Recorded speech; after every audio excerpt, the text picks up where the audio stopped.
we don't really think socialism or communism. We're like, oh, communism, like, yeah, that's not really a thing anymore. Mm-hmm. Like, we live in America. And then, but I think we take America for granted sometimes, personally. Right. But people are like, oh, communism, socialism. It's like, no, that's not really a threat anymore. You know, I'm in my bubble. Right. But it's like, it seems like it's really starting to sneak back. And it never really went away. I mean, even you said that in your elementary school class, you were taught that socialism is good. Like, clearly it's not. It's clearly, like, even theoretically, ideally, it's evil. So, if people are still saying that, then socialism isn't, like, completely eradicated. It's something that you still need to be aware of. And it's like, it seems like America, our government's like, it's near capitalist, it's like not really socialist, but does that necessarily mean that there's not like socialist ideas like going into our minds like on a daily basis, or like that these socialist ideas are still like around in the media and other things like that? I've seen a lot of socialistic ideas being thrown. I mean, like, not like under the radar, you know, there's the, what's it called? The Democratic Socialists of America, the party, and it's not a democratic, or it's not a political party. Right. It is an idea. Organization that includes people like Bernie Sanders, Alexandria Ocasio-Cortez, and others who are leading America with socialist values. And so I want to read the definition of democratic socialism. I think this is sort of the modern threat of socialism, is what's called democratic socialism, and a few of their points, sort of to expose like what socialism looks like today. Yeah. You know, so democratic socialism is the belief that socialism must be achieved through democratic processes rather than revolution. So that's sort of the socialism is the first phase, and communism is the end goal. Yeah. I guess it makes sense that way. Like, yeah. Like the government will slowly like start to take more and more of our stuff. Right. And then eventually, like through democratic processes, laws. We can enact like socialist policies that will lead us toward like full-scale socialism. And does it seem like some of these policies people are trying to pass right now, or like people have tried to? So the goal has not been achieved. Yeah. Because it says right here, we believe that the workers and consumers who are affected by economic and institutions should own and control them.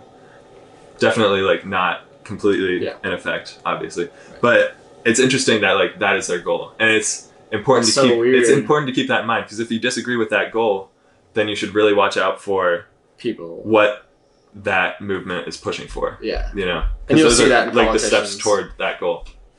You know? Right. So this is from the website of the Democratic Socialists of America. And they say, although no country has fully instituted democratic socialism, the socialist parties and labor movements of other countries have won many victories for their people. We can learn from the comprehensive welfare state maintained by the Swedes, from Canada's national healthcare system, France's nationwide childcare program, and Nicaragua's literacy programs. So, universal healthcare, things like that, are sort of modern socialist points. Okay. Not necessarily that they should be resisted, but keep in mind that the socialists are pushing for like comprehensive welfare. So what's the, just quick tangent, because I think this is a big topic, like universal healthcare. What's the alternative to that? This is not something that I've researched, but private healthcare, is that? I mean, that's what I was thinking. Just because it's not like universal and government owned, it doesn't mean that everyone can have access to it. Mm-hmm. And I would almost argue this is like even like a capitalist idea. Like when things are privately owned, like there's more competition. They're often more local. It's better provided. It's cheaper than like just general. It treats everyone as individuals in a sense when things are privately owned. Right. Versus government owned. Yeah, actually, that's treating everyone as individuals. Can I read another quote from this? Yeah. The political order should grow out of the social fact, which simply means that a country should be governed in the way that suits this mass of men to be governed, not the way that some doctrinaire thinks they should. It comes from the people, right? Not and from, and not just from like people in general, but like from the people who live in the area that they're being governed. Right. So to have a universal healthcare, which is created for people in general, would like hurt so many people who could be better helped by a private healthcare that's oriented towards the people of that community and serves their needs specifically. Right. Just as like the separate governments of each country and of each state can be directed at the needs of the people who live in that state, and not like why I guess you see this a lot in America, the competition between those state are kind of the two governments ideas. and national governments. Like the idea that the national government should be hands off because the state government can regulate the people who live there with like they elect their local leaders. Like why should Wyoming, who's like mostly farmers, have all of their laws made by just the same people making all the people in the cities who outnumber them and think very differently. Exactly. And, I just think that idea in general, I've always been kind of for that, like more localized government and like treating everyone as like individuals. It's just more individual, and it feels way more personal because you can actually like, then you can like know the people making your laws. Like you can go talk to your mayor. Like you couldn't create a system that works for every person, you know? Yeah, I think that's the thing. Like people want like the perfect system, but like in reality, like that's never going to happen. There's always going to be some disparity. There's always going to be some like some people struggling. I think that's just like, well, what happens when you do that is like you like severely hurt like specific groups of people. You know, and you see that in America with like national, like some national laws. I guess I don't want to really get into specifics that hurt certain specific groups of people. That could be avoided if laws were made on a more local level. It's like, and the general laws, like it is helping some people, but it's hurting others. And you can't like fight an injustice with another injustice. Like that's totally anti-Catholic to do that. It's like, you know, it's like, there's so many things like abortion. Like you can't just like kill the baby, which is like unjust. To like, you like it might be causing the mother pain, or it might cause some inconvenience, but like you're doing an injustice to like, I guess, would you even consider pain an injustice? I don't even know, but like it's just looking the way injustice is described. Like that idea, it's like looking at like everyone and everything is like materialistic, right? And it's like it's not like at the individual. So I think you can see that in like a lot of the ideas of like the candidates like coming up, like different candidates. When I see like speeches, like there's all these ideas of like universal versus like give it to the states. And I think recently there's been like a lot more power like given to the states, which I think is good. Although I live in New York, so it just depends. I'm not going to say anything political, but at least not in the cases of abortion. Like there's some states now that like a lot of the power has been given more to the states. Some states have like put a lot more restrictions on abortion, and others like haven't. But at least like the power is given to states. Right. And how much worse would it be if like the national government, well, because this is what happened, if the national government just legalized it? Yeah, just legalized. And like states can't do anything about it. Right. But then as Catholics, we probably should believe that the national government should just make it illegal, because I think abortion's different than other things. Yeah. But for abortion itself, because that's like specifically like harming an individual and their rights. So there's definitely some things. That was a problem that I came up against when I was thinking about this, and I haven't figured it out, so I don't really want to go in depth. I think we can just say there's some things that like it might be good for the government to like act as a whole, like we were talking about earlier, like the government. Well, on a more literal sense, no state should be allowed to legalize crime or legalize murder. Right. And that's kind of where the government... That's why the national government exists. That's kind of why the government's there, because we were talking about, if you just leave capitalism, just pure capitalism, it's like there's going to be a lot of like bad things happening, but the government's there so that those don't happen. Right. I think like that's the founding fathers sort of had that in mind when they created the system. So, yeah, interesting. But yeah, moving on to another point of the Democratic Socialists of America. They say that multinational corporations must be brought under democratic controls and workers' organizing efforts must reach across borders. They go on to say, we must work towards reforms that can withstand the power of multinationals and global banks, and we must fight for a world order that is not controlled by bankers and bosses. So sort of that, I think this right here, like, ties back into, like, classical socialism, you know, like what we've seen historically. Seems like unions. Villainizing, like, the theoretical people at the top. Right.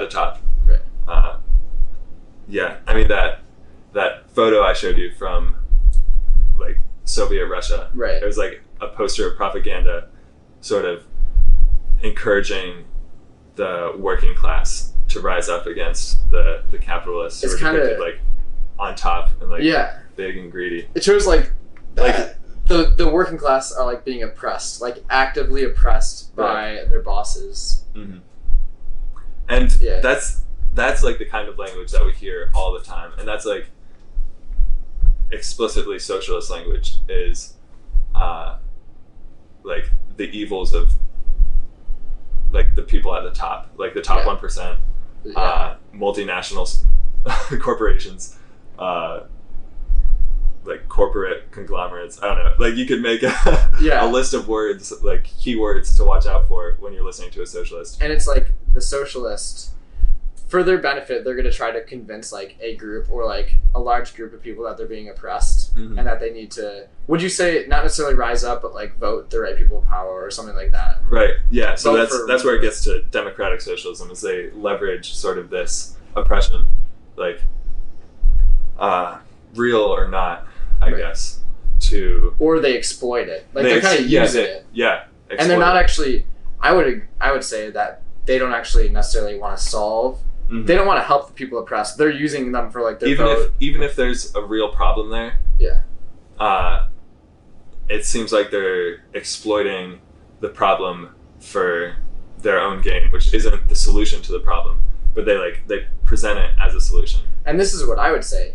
Even if they're good intentioned and they think that they're going to pose a solution to the problem, we just basically discussed that socialism is not the solution. Okay. And it can't be the solution. I wish I had bookmarked it. I didn't bookmark it, but I took a picture of it back when I read that book through the first time. Oh man, that is, like, it's exactly that. He says, the humanitarian Caesar. By Caesar, he means the authority, the person in charge of the state. Mm-hmm. The humanitarian Caesar, who comes at you with an armful of milk bottles, has you in total uncertainty, especially if you have elected him yourself.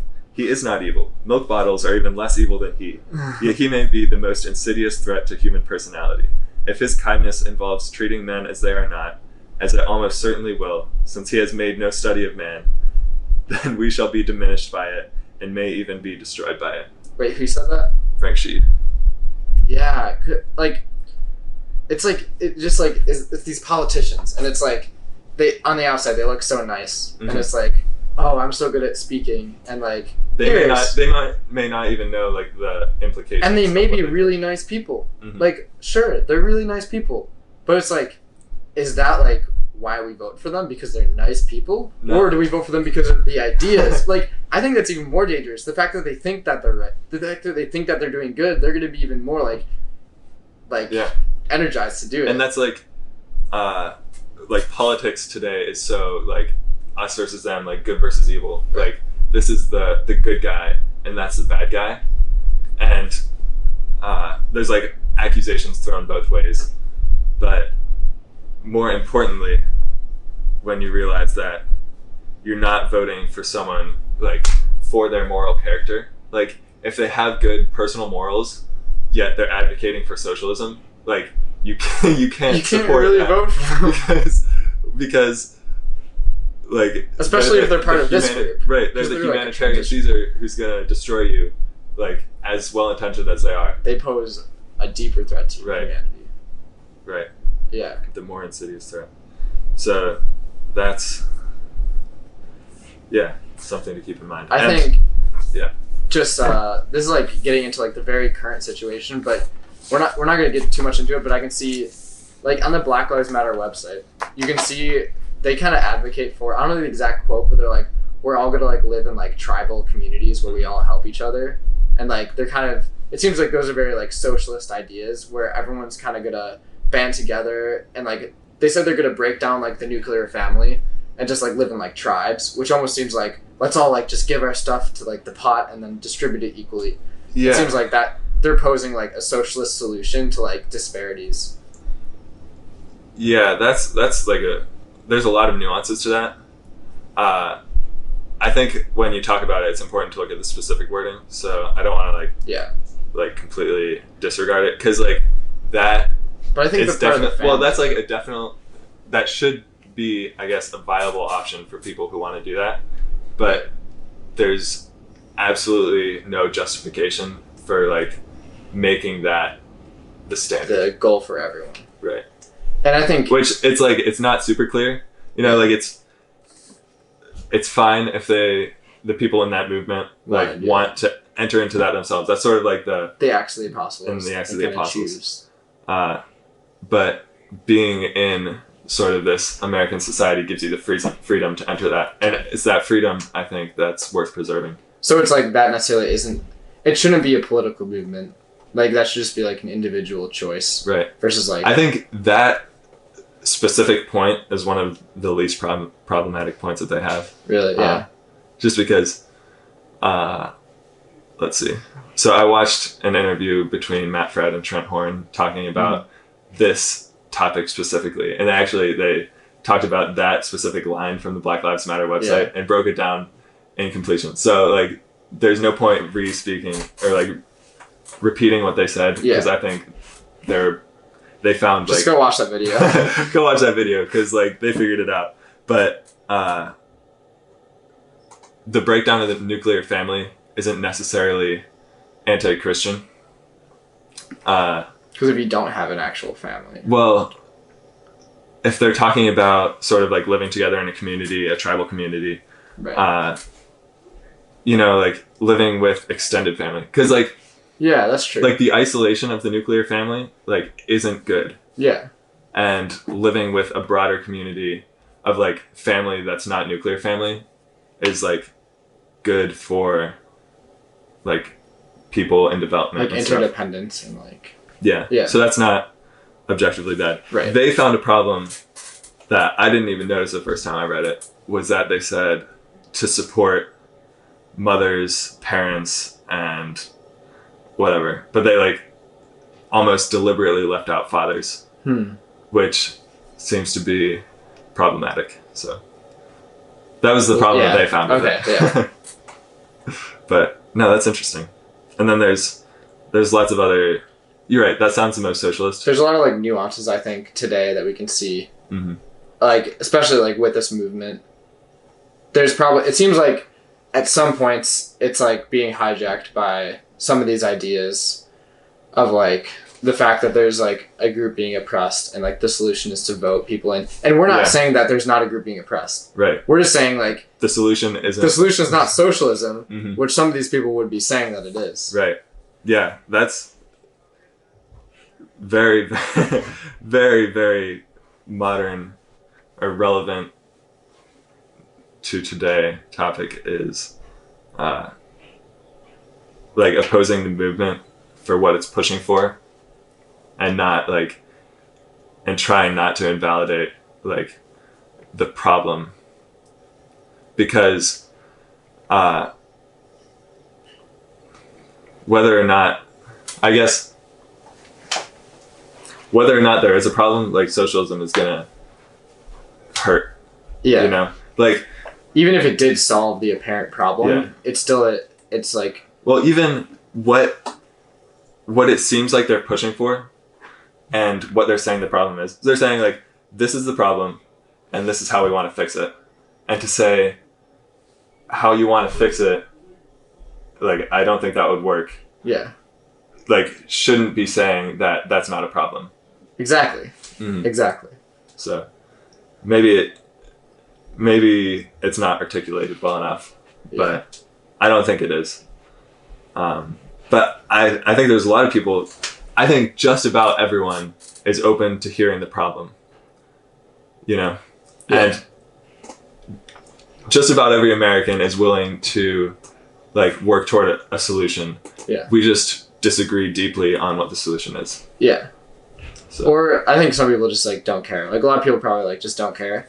I deeply care, but I also, that's why I like deeply like have a problem with like that like movement. Yeah. As like a movement. Well, because you see like the ties to socialism and like where it inevitably leads and like how it can only ever hurt us more.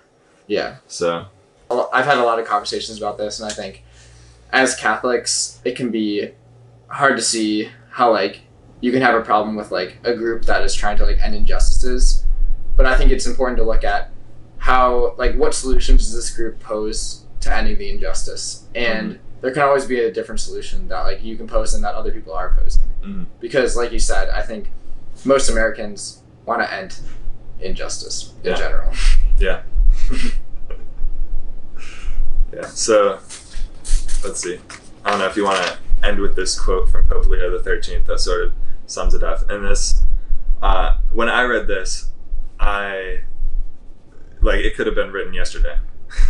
Yeah. It was like, let's see. I love this quote. It's so relevant to our current situation with the protests and everything. And you see it for what it is, I guess. So let me just read it. From Pope Leo XIII. He wrote this in 1901. So, yeah, timeless. There's a need for a union of brave minds with all the resources they can command. The harvest of misery is before our eyes, and the dreadful projects of the most disastrous national upheavals are threatening us from the growing power of the socialistic movement. They have insidiously worked their way into the very heart of the community, and in the darkness of their secret gatherings, and in the open light of day, in their writings and their harangues, I don't know what that means. I don't even know the word. They are urging the masses onward to sedition. They fling aside religious discipline, they scorn duties, they clamor only for rights. They are working incessantly on the multitudes of the needy, which daily grow greater, and which, because of their poverty, are easily deluded and led into error. It is equally the concern of the state and of religion, and all good men should deem it a sacred duty to preserve and guard both in the honor which is their due. Yeah, there's like, the first time I heard that, there's like two things that stick out to me. Is, first of all, they like only strive for rights. Like that's all. That's like their main goal. Yeah. Which that is not the highest goal. As like Catholics, we believe that they fling aside religious discipline. They scorn duties. They clamor only for rights. It's the idea that like, in order to like have socialism work, you have to get rid of religion, and in order like, it's like rights are the highest good. Almost. The rights are the highest good. That's exactly what it is. It's making rights, equality, equity, the highest good that you can achieve. Right. Exactly. So, at the cost of the souls of everyone. Yeah. And that's not talking about like equal dignity is different than like equality as in everyone is the same. Mm-hmm. Like to say everyone is the same is not treating everyone as individuals. And then the second part is like the fact that they like kind of use the needy and the poor. Say that quote again. They are working incessantly on the multitudes of the needy, which daily grow greater, and which, because of their poverty, are easily deluded and led into error. Yeah, it's like kind of the poor class. I guess are we talking about like materialistic poor? That's how I took it. Mm-hmm. Like those are the people that probably don't want to be in that situation. They want more money. Mm-hmm. Like who doesn't? Yeah. And they're the ones that like they're targeting. It seems like, and it seems like the socialist ideas, they're going to target the group in society that is like kind of down and out, that is depressed at the time, oppressed, and they're going to kind of get them to like rile up and kind of. Mm-hmm. Well, because it's going to resonate the most with people who are in need. Socialism in general, like you will be given what you need. Yeah. You know, like everyone will be on equal ground, which means for a poor person that they're going to be lifted up by society. Right. Really resonates. I mean, like naturally resonates, I guess, with anyone like that in that situation. And sort of when he says, because of their poverty, are easily deluded and led into error. Yeah, we talked about that. They're working incessantly on the multitudes of the needy. So, what was the word you used earlier? To leverage like their poverty for the politicians. Oh yeah. Exploiting. They're kind of like hijacking or exploiting. Yeah.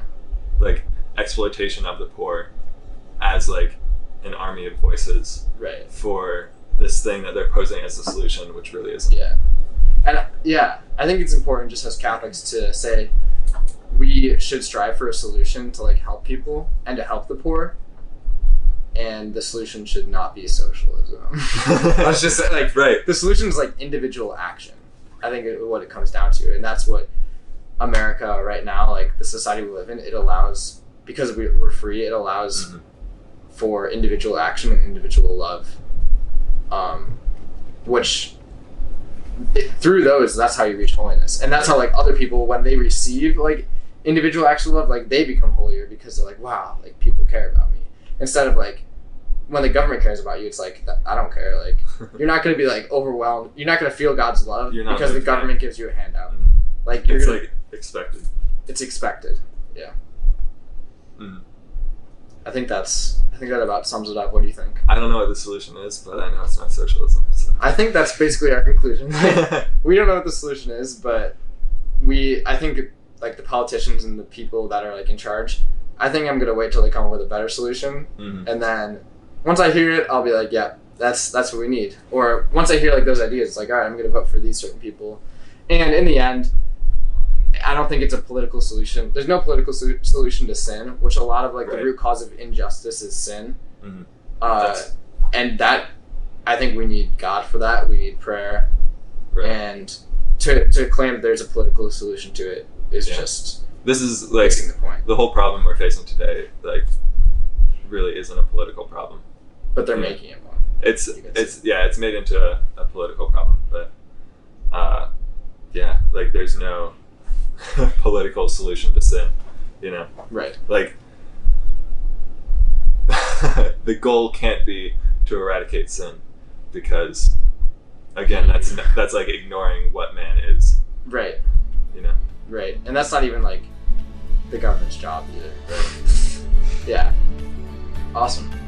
Well, Stephen, thank you for discussing this very important topic with me today. Yeah. Thanks for having the idea to talk about socialism. Yeah, no problem. Thank you guys for watching. Leave a comment. Let us know what you think. Hit the like button if you want to hear more of Stephen's beautiful voice on this little Catholic conversation. Yeah, there's nothing you can do. I'm sorry. So yeah, I hope you guys were able to watch. I don't know how many parts this is going to be, but I hope you're able to watch all of it, and I hope you were interested. Anyways, we'll see you next time on the next Catholic Conversation. If you want to subscribe and get notified, click right here to subscribe. And we're praying for you, we're praying for the country, and God bless America. See you later. Peace. Good job.